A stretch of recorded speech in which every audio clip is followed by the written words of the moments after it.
हम देखते हैं कि पुर्तगालियों का पतन भारत में और दक्षिण पूर्वी एशिया में कैसे हुआ और इसके क्या कारण थे।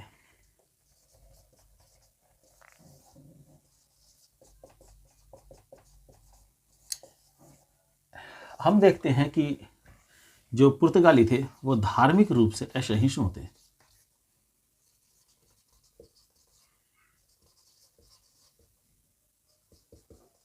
ये धार्मिक रूप से असहिष्णु थे, सबसे पहली बात थी। दूसरी बात, अपने प्रतिद्वंदी कंपनियों से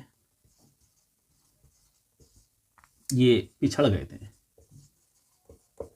ये उनके मुकाबला नहीं कर पाते हैं, इसलिए भी ये यहाँ नहीं टिक पाते हैं। दूसरी ओर यहाँ ब्राज़ील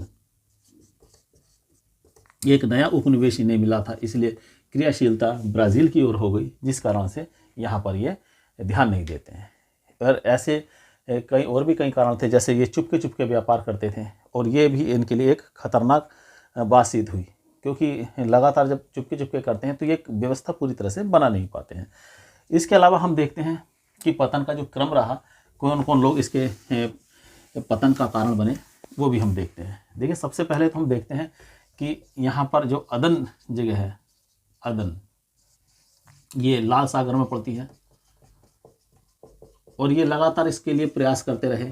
कभी इनका कब्जा होता रहा, कभी नहीं, पूरी तरह से कब्जे में कभी नहीं आया अदन इनके। और ये अंततः 1538 में तुर्की जीत लेता है। तुर्की, यहाँ पर तुर्की अपनी विजय स्थापित करता है।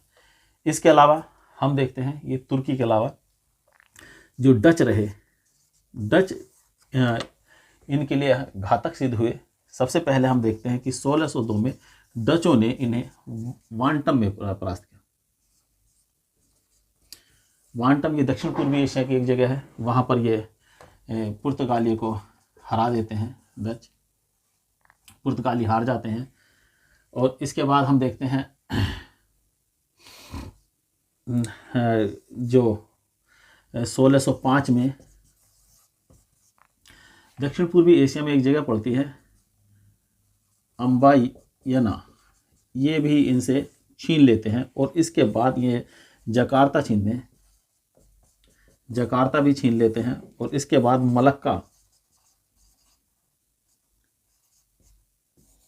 मलक्का जो है 1641 में छीन लेते हैं। और इस प्रकार से डच इनके लिए घातक सिद्ध हुए और डचों ने पूरी तरह से इनको यहाँ पर से उखाड़ फेंका। हम देखते हैं धीरे धीरे वो श्रीलंका में भी, जहाँ इनके मजबूत थे, या मालाबार में ये मजबूत थे, जहाँ भी पुर्तगाली मजबूत थे, वहाँ डच इनको समाप्त कर देते हैं।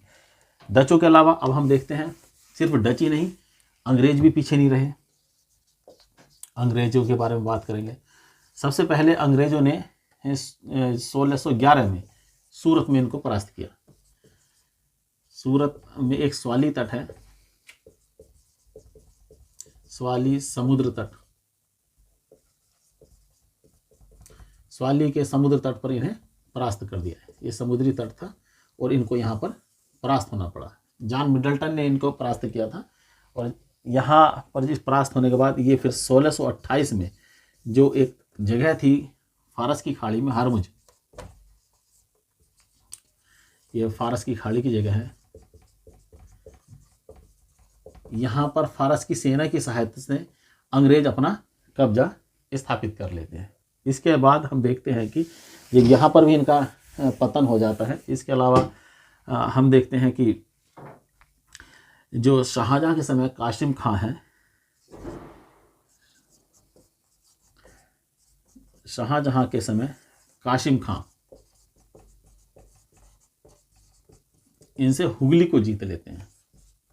1632 हुगली, 1632 को हुगली इनसे छीन लिया जाता है।